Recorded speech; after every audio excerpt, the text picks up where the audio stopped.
daily stream, and At some point soon, we're gonna figure out how all that works, and it'll just press the button, and then everything will be fine. Yeah, but it'll be fine. The pain will go away. Yeah.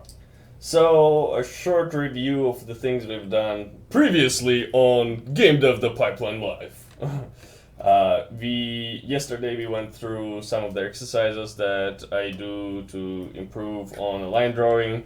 One of which is basically grabbing an image of a complex object and try to break it down into simple shapes and simpler parts, and drawing it. And I spent maybe, I don't know, 20-30 minutes on it. Obviously it's not nearly as refined as it could be, but this is one of those things that you can just fiddle with it forever. And what I like about this exercise is that you can have one of these guys opened in the background, and anytime you have a spare minute and you feel like doodling, you can just open an image and try to replicate some of the shapes that you see in the reference. So that's cool. Then dog. Oh, there's a dog. On Tom's end, Tom was refining his drawing of a boot, and we talked about. Goddamn dog. Yeah. Hold on. Turn off the dog. I lost the remote. Okay, I think you do. Well, you're just gonna have to deal with the dog, all right? Okay. So just a little background. I mean, those of you that have been following GameDev the Pipeline for a while, I'm a programmer by trade. I write code every day. I spend 16 hours a day writing code. Show us the code. In like 6 different languages. So one of the just for credibility's sake, one of the things I'm currently writing code on. But I have. Well, let's just stop it. There we go. I write C# code to make an application called Moodboard. I do mobile development with MartianCraft and a whole bunch of other stuff. And so I don't draw every day, but I went to art school, and I really want to get back to a place where I feel comfortable doing concept drawings, because we have a lot of projects that we want to do, and Alex is only one guy. He's not going to be able to draw everything himself. I mean, he could, given enough time, obviously. But wouldn't it be better if there were 2 people doing it? So I basically wanted. I came to Alex and I said, "Hey, I want to get better at. I just want to get my chops back, basically." And so he's like, "All right, well, pick an object and try to draw it." Okay, so that's what this was. The first day of our warm-ups, I came in and I just did my usual lazy, fun, sketchy, scratchy 3-tone blob thing. And so he took this after the stream that we did, and he did a paint over that I don't think we have. But he showed me a couple of different approaches to, hey, you don't need to constantly be moving your pen around on the screen. You can actually selectively just pull lines out. And so where I started here was, I started with a silhouette, which I just drew this kind of freehand and then cleaned it up a little bit with the lasso tool. And then I did a first pass at the inner forms and landmarks in a color.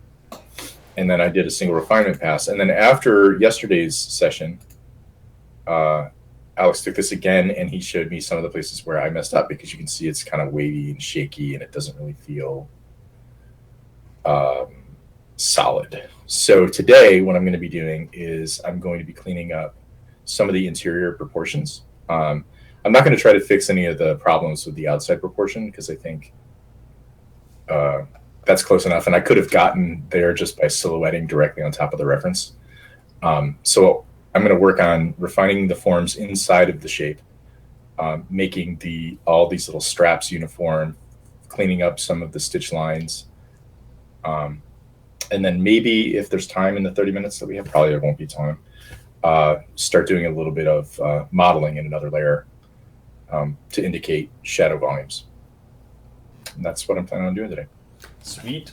So yeah, and on my end, I feel like we've done enough of line drawing and warm-ups, so I want to move on to actual 3D aspect of the process. And if you watched our previous stream, I want to one of the next things that I want to work on with Tom is a loot crate mechanic. So today I want to actually jump into 3D-Coat and design a quick and dirty sci-fi crate that we are going to use for our next stream to actually model it and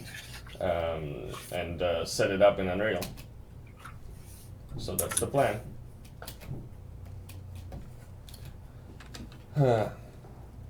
Did I say everything I wanted to say? Are you still there, Tom? Yeah, man, I'm here. Okay. Here. Just trying to remember how to use Photoshop. Alright, so just bringing a cube in and scaling it to have a more or less rectangular proportion, and let's grab a cut-off tool and start shaping it. I have no idea what I want this crate to look like. I know that I want something more advanced than just a rectangle or box, so I'm kind of just starting with the generic sci-fi shapes, cutting off the corners to make it look more interesting.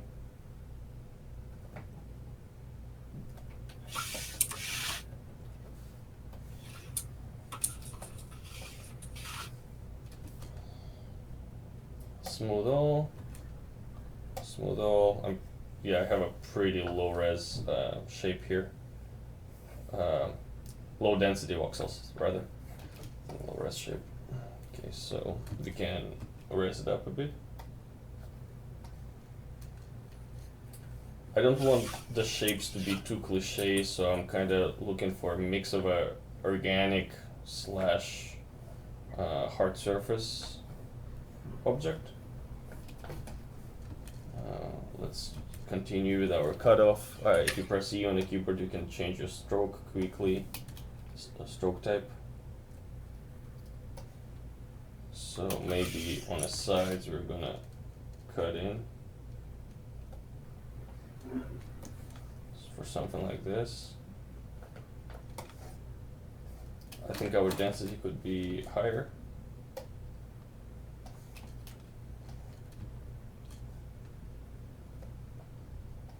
There you go, we're starting to have a sharper lines.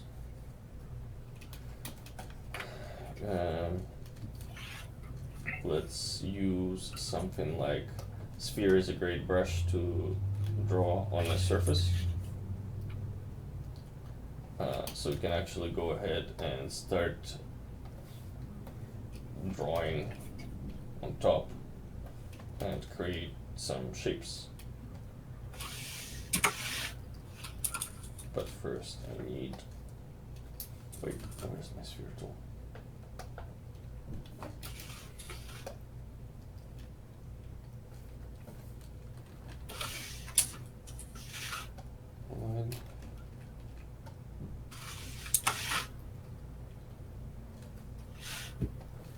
I'm gonna enable draw from first point.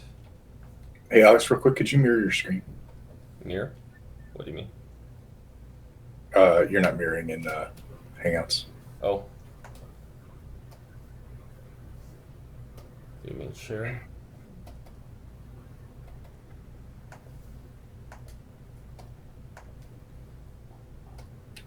Okay, thanks. Oh crap, look at that. I did something, I don't know what it was. So are you thinking about having like a chest that opens from the top, or are you going to do something a little more complicated where it like opens in 3 different sections? I wanted, yeah, I want 3 pieces. I want the top open and then kind of have a central piece that kind of just like falls on the ground. Yeah. So do you think that are you gonna rig the chest to and animate it, and then part of the looting process is that we just play the animation, or what do you think? You're gonna play the animation. I don't know if we need to rig it. I'll probably just have 3 different components that that are just separate pieces of a mesh. Actually, now that you got me thinking about it, it's probably a better way to start by splitting it up into 3 different objects instead of trying to design on top of one. Because we know that. But it's whether either you spend the time now and separate it, or you end up having to separate it while you're making your low poly cage. Yeah. So we have this top part that you can say I can switch between, and now move it. And now I want something at the front. So what I can do is use Vox hide to hide the back of this. To hide the back of the chest. And this way I can do whatever I want in terms of splitting to the front and then just hide the back. Okay, split. And I'm gonna move these, the brushes that I use the most to like a quick access so I don't search for them. I just reinstalled 3D-Coat so I don't have my shortcuts set up yet.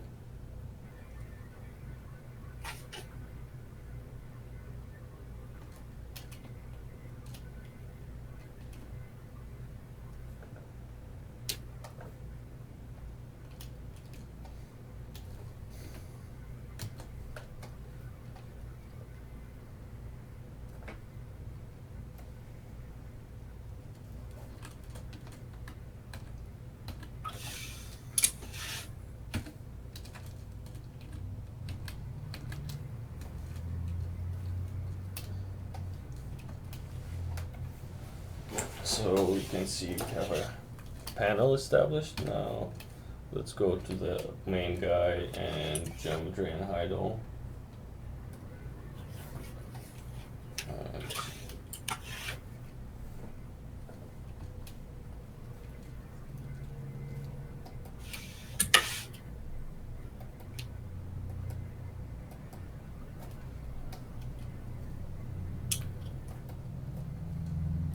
I just realized I think my crate is upside down.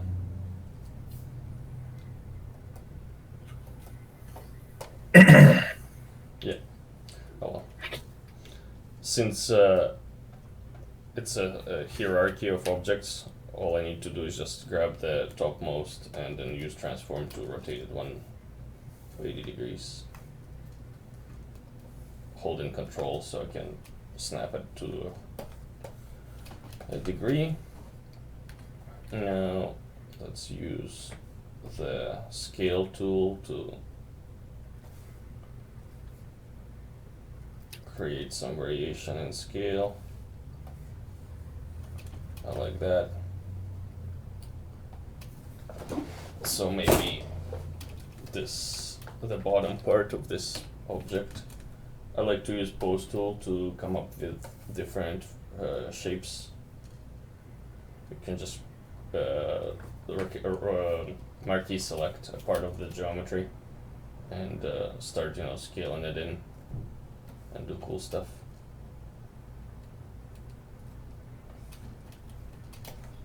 And then Control D to deselect, and then maybe I can grab this part, reset axis, and then move it out.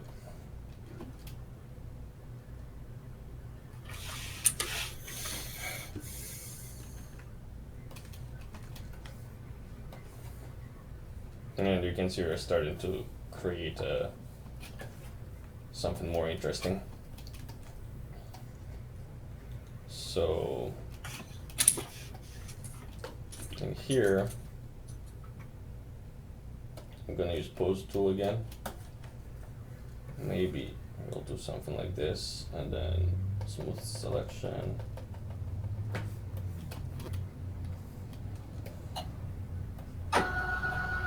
Oh no, printers. Never mind.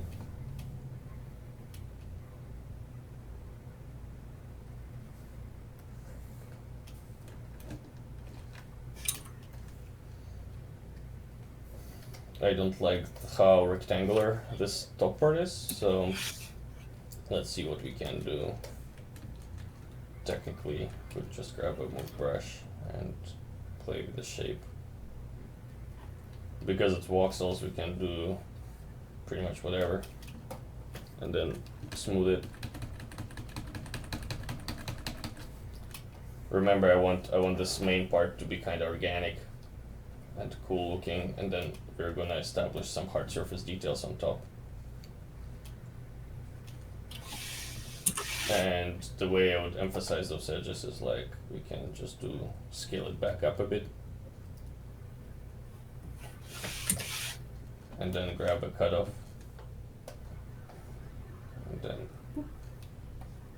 and you can see now we have a hybrid of soft shapes and hard details, hard edges. Another cool thing that I like to use is the primitives brush, but let me just do one quick thing here. So I'm gonna grab the sphere.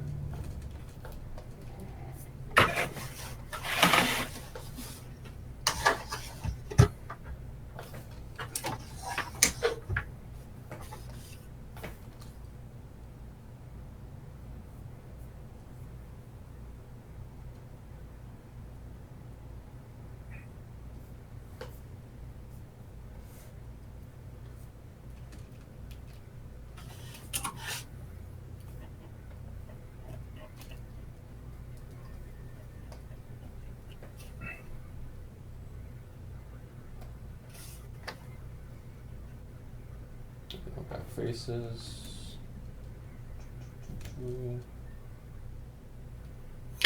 So is this the stylistically are the crates, like, is there a I don't know how much we can talk about with this particular item, or is this just a stand-in, like a proxy for the final piece? Is there going to be branding on the crate? What do you mean in terms of branding? Well, you know, like crates are generally shipped from a manufacturer. I mean, we definitely or can like come US, up. U.S. property of U.S. military. If we can come up with some bullshit branding name if that's what they're talking about.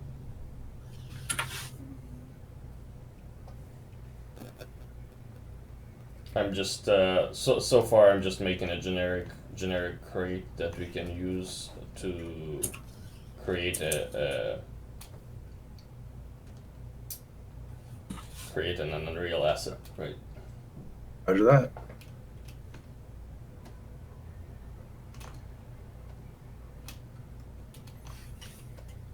I'm struggling here. I haven't used 3D-Coat in quite some time, so I don't remember the negative depth. Nope. Which is weird, because if I go to this mode, I can subtract.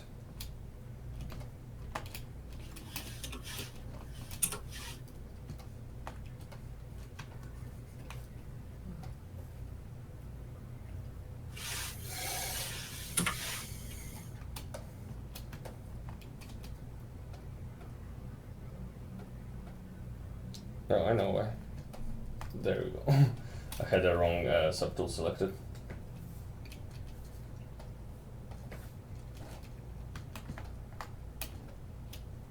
So, shift click to, there you go.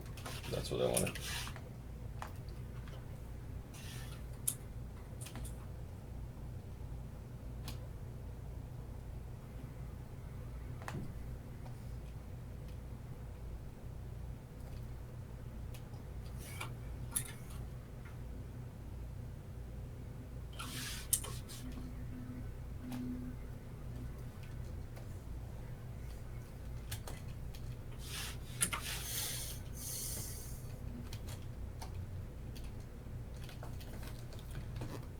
Okay, switching my stroke type, and then I want to smooth this side of the edge, but I don't want to destroy the form, so I'm dropping the smoothing down.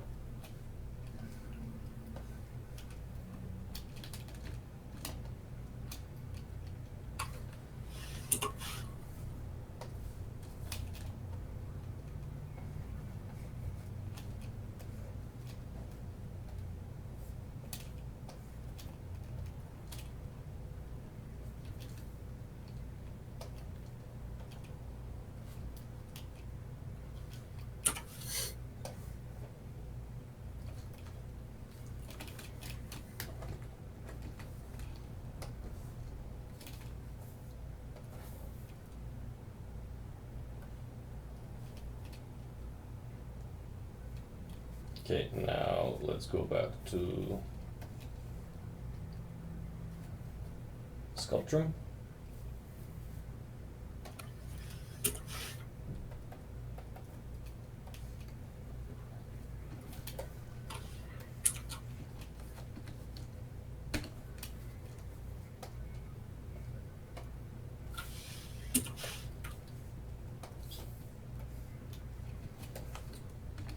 I'm gonna split off these little extrusions that serve as a stand. Use a split, and we could make it somewhat more interesting. So let's try.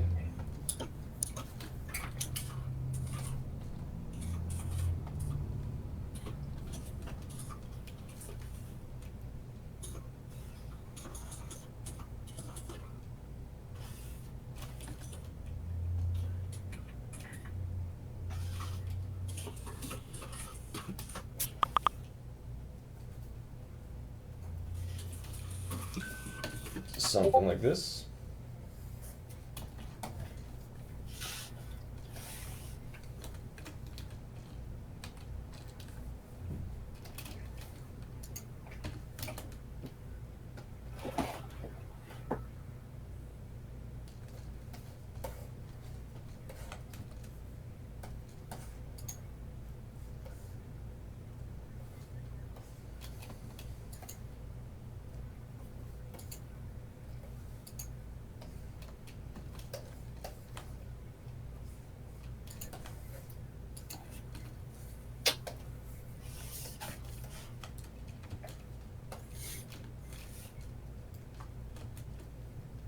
Once again, I can use a pose tool for doing more precise movement operations like this.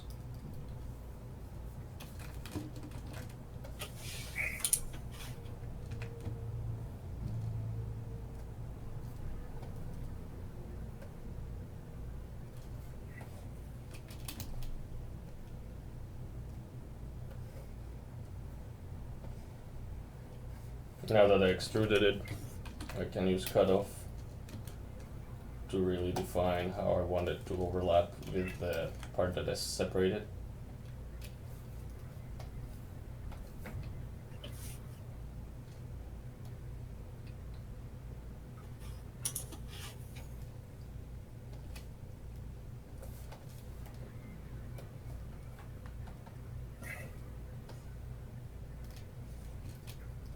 Nope, like that. The problem is that there's a little bit of a curve here.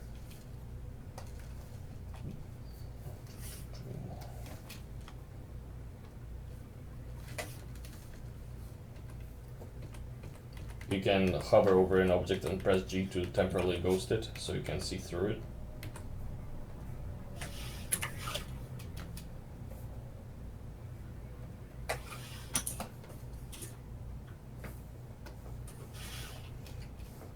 Okay, that's cool.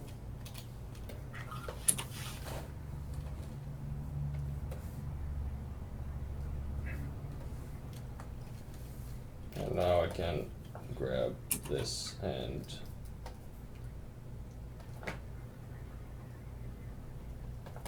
make it more interesting.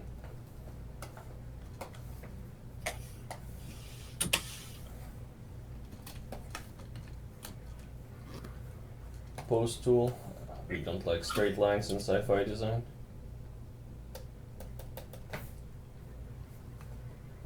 Invert selection.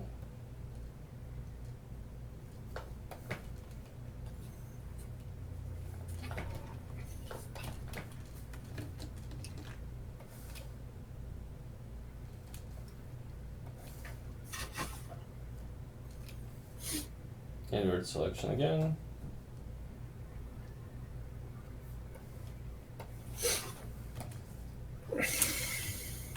How are you doing, Tom? Doing pretty good. I've got most of the lines refactored. Listen to me, Jesus Christ. I've got a much simpler cleaner line version of the sketch, and I fixed a few of the contours. Yeah, definitely looking at more. The straps are looking more uniform. Sweet.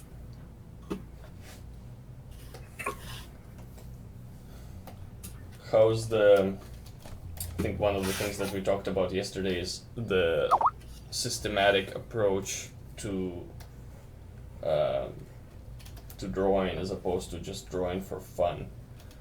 Yeah, no, it's definitely working a different part of my brain. Honestly, this feels a lot like programming.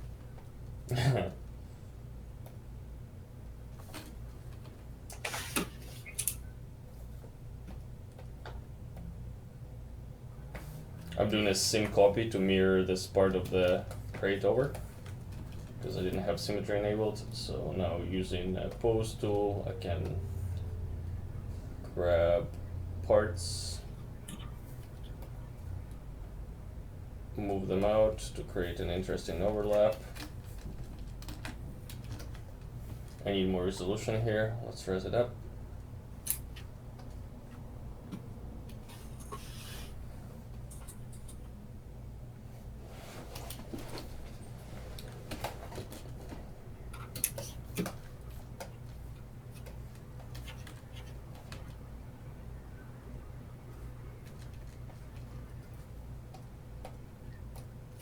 Sim copy again to ensure that I have symmetry.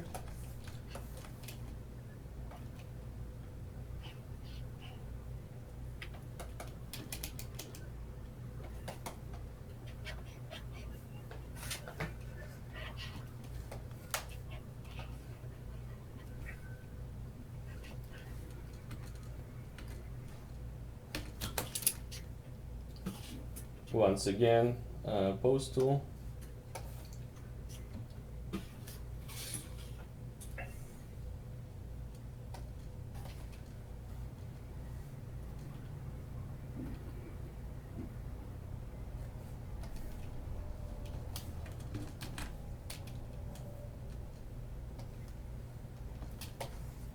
Here we have a little bit of a wobbliness, can clean it up with cutoff.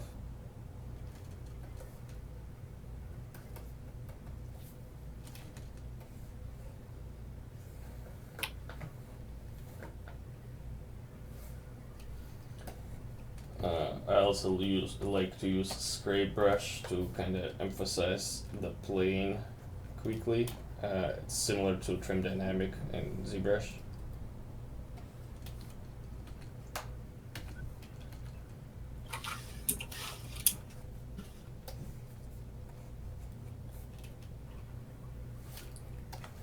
I feel like this video is going to be more boring than our drawing video because there's not much to talk about. I just literally do technical pressing buttons and moving the brush around.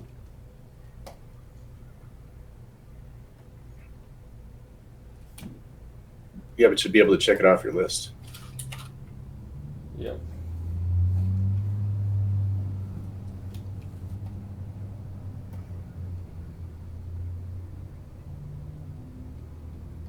Sim copy, because my symmetry was broken there.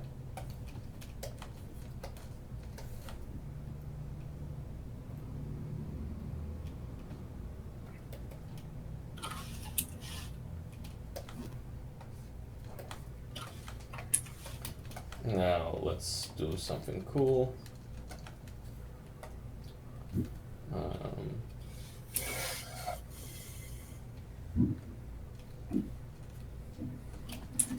Actually, before we do something cool,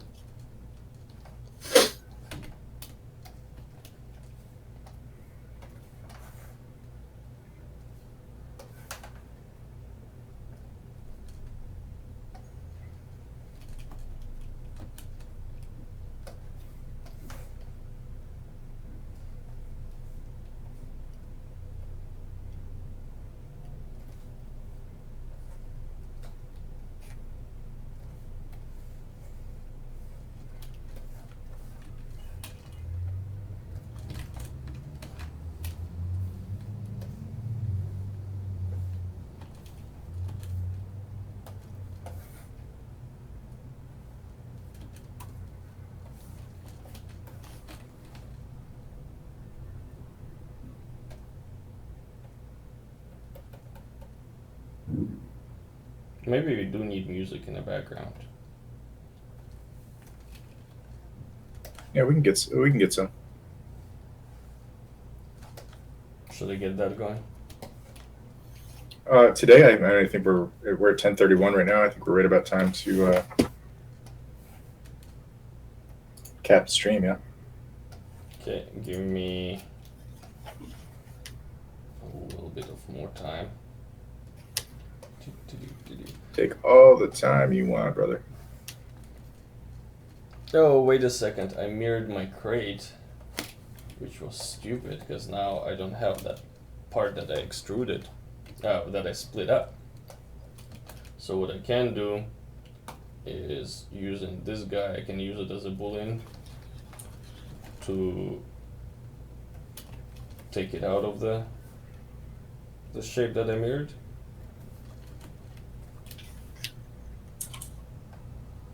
But now I have freedom to like literally move it around because it's a separate subtool. I can duplicate it, hide the original, take this guy. You can see it says non-uniform. I have a shortcut, Control U, I believe, to turn it back to uniform. You can also right click and do to uniform space. And now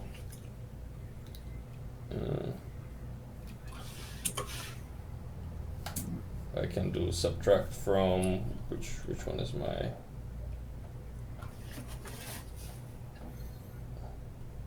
volume 4. There we go, and I have a really clean and sexy Boolean operation here.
Now, with the crate, let's create a more interesting overlap.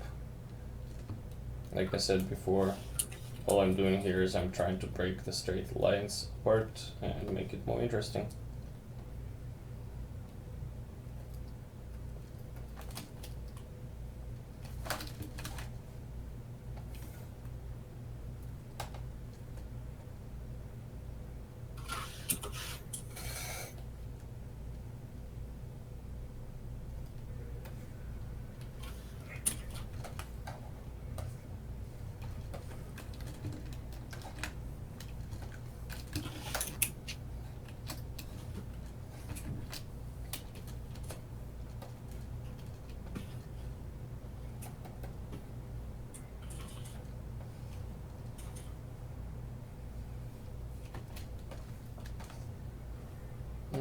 quite liking this shape.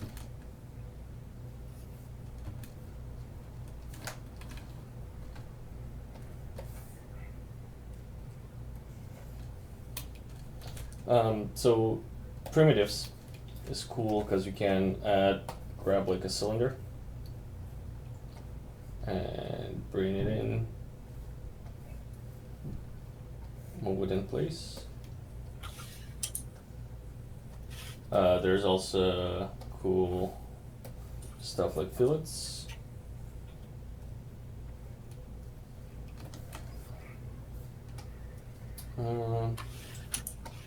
You can also use the click to place. With that one you have to, the brush radius dictates how big your shape is going to be. So let's see, maybe that's where I want it.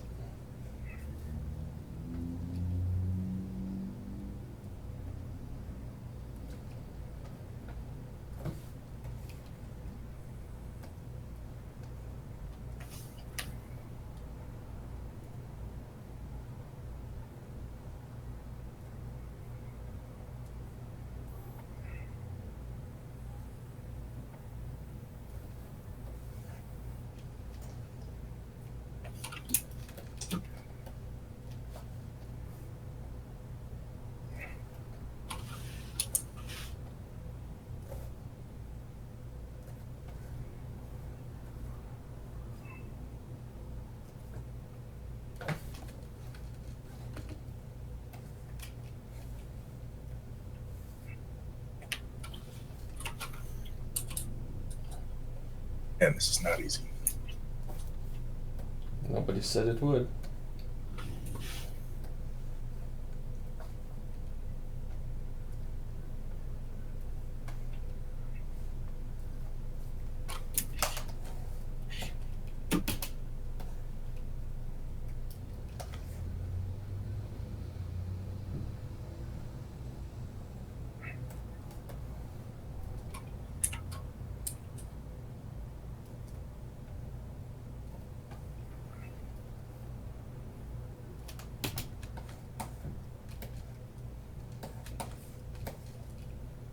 Press and enter to apply the shape, and that's kind of looking like shit. Don't like it.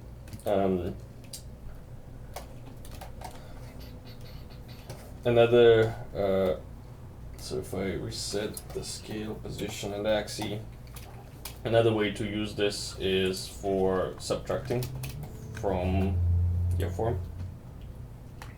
I'm gonna disable click to place, rotate, disable fillet, so I have just a cylinder, and move it something along these lines. Maybe have a little bit of fillet.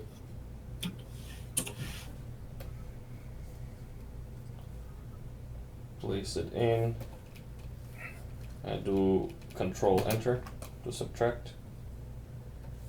And you can see we have a cool little thing now. And on the side, let's do something similar.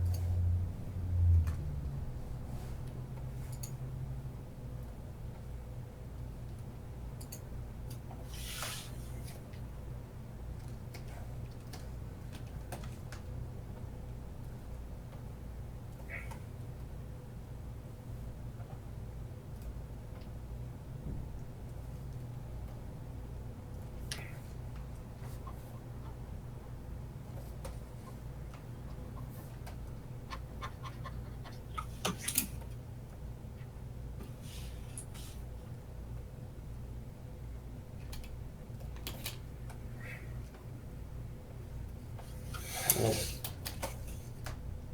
Too low.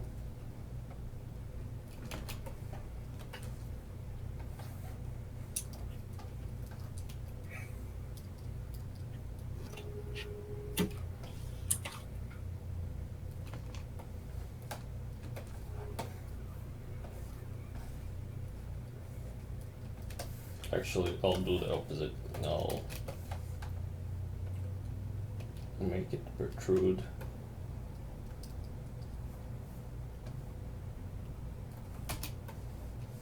And then using cutoff.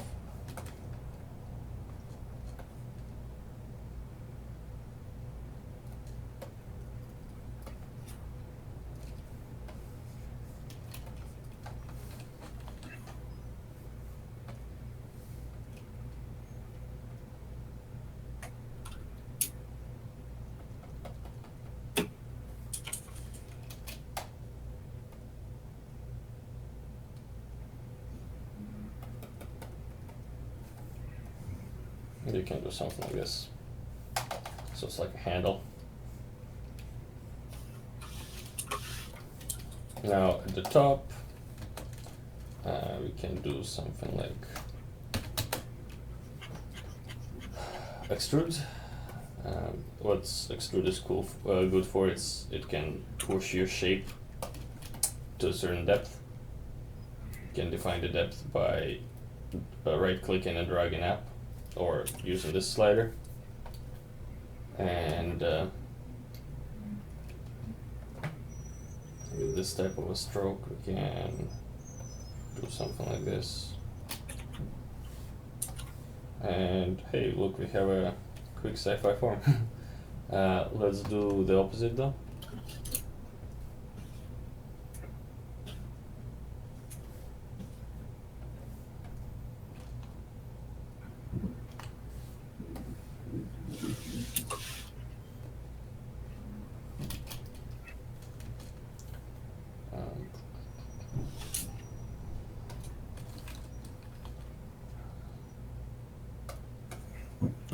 You can do the same with sphere. When you switch sphere to this type of a stroke, you can define it, let's do a sharp border, for example. And it gives you a little bit more of a precise result than extrude. So let's do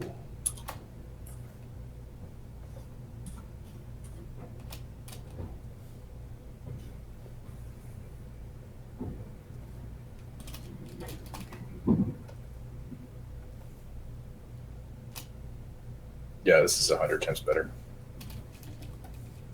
Are you talking about the boot? Yeah, sorry.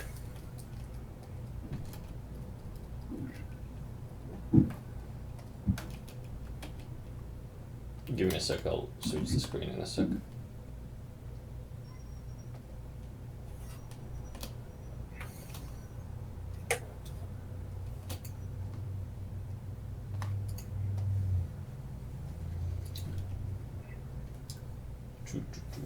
So my sphere just pushed my in a little bit too far. And by a little bit too far, I mean very far. Let's undo. And let's see, so if I try doing something like this, press Control, pushes too far, what's the problem? Probably depth, so let's try that.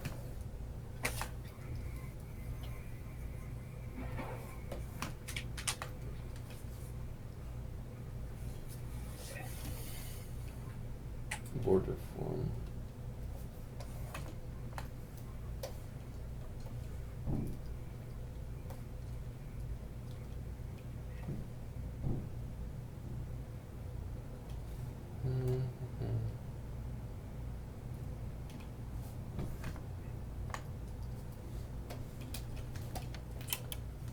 Not sure.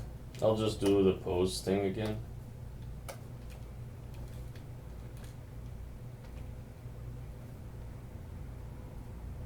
I'll have to research on this one. So with pose, we can do something like this, and maybe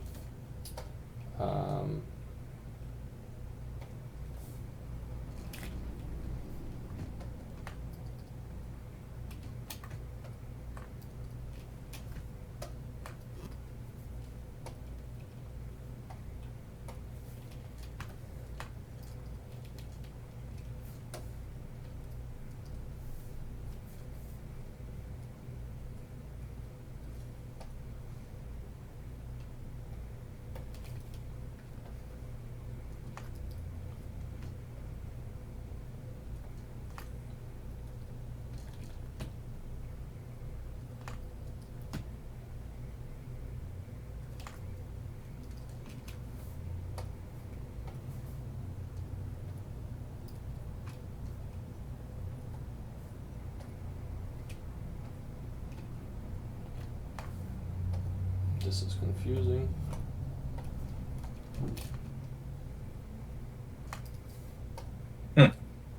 Paint select. Okay, there you go. Let's do this. Ooh. Come on. Okay, so something like this. Smooth selection. Reset axis.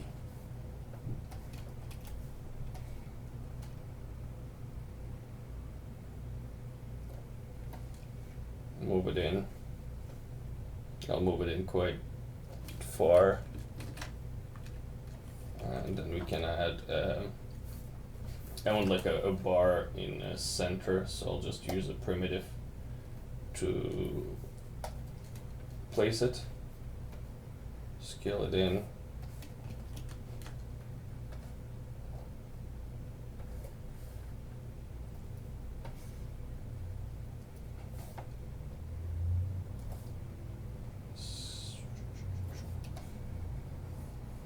Okay. And let's fill it.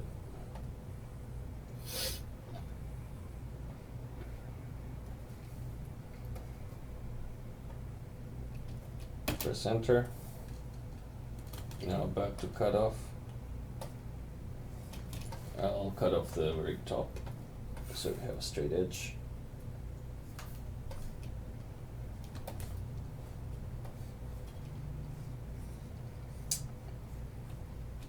Kind of has like a milk crate feel to it. Yeah. I don't like this central part. There's this kind of like a weird edge. So I can either just add a second bar there by just rotating this guy, scaling it in, press and enter, and that'll probably do. Back to cut off the top. Too far.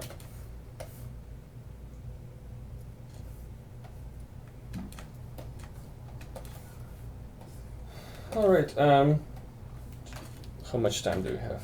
Not much. Yeah, I think we're at like 48 minutes. Okay, so quick 40 minutes. Start of a sci-fi crate.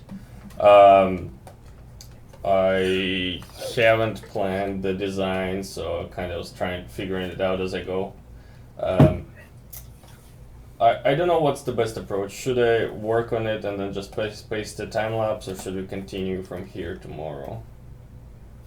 Well, I mean, the next thing that we want to do, you're still gonna have to make a low res and bake it, all that crazy jazz. So probably just go ahead and finish it, and then so that the next one, the next time we touch it, the next time we talk about it, we can be making the crate, and that might need to be a longer stream, because if we're going to do some animation and some programming, that might take a little bit longer. Okay, sounds good. Well, this is it for today, guys. I apologize if it was a little bit too boring. 3D takes time. What's your update, Tom? Yeah, so here, this is what I had. That was what I came in with from yesterday's session. Mm-hmm. And then today, if I show both at the same time. See, it's a lot cleaner, and I'm starting to pull out the form. Mm-hmm. Like these straps have depth to them; they're not just flat slabs. Yeah. The front of the boot here has got form, so I've tried to lay. And the way that I did this is I just drew a really thick stroke and then used the eraser to cut out the center, because I couldn't get the curve. I couldn't nail the curve so close without touching or getting wobbly. Yeah. So I just made one big fat stroke and carved out the center. And that works good. Well. What's like? Are you ready to go to move on to the next object for the next stream? Yeah, I think I should, but I don't think I'm going to do the modeling part on this one. I don't think I'm going to do the I don't think it's important. Shading, whatever we can. Maybe it later. do it on my own for funsies or whatever. But I think I need to do the whole process over again. Yeah. With something that's a little bit more rigid, maybe A hard surface. maybe a backpack or a, I don't know. I'll have to look through my image folio and find something. Awesome. All right, guys. Yep. Thanks. Cool. Thanks, for everybody. your time, and we'll see you tomorrow. Bye-bye. Wait, where's the end button? Every single time. Every time. Set it back.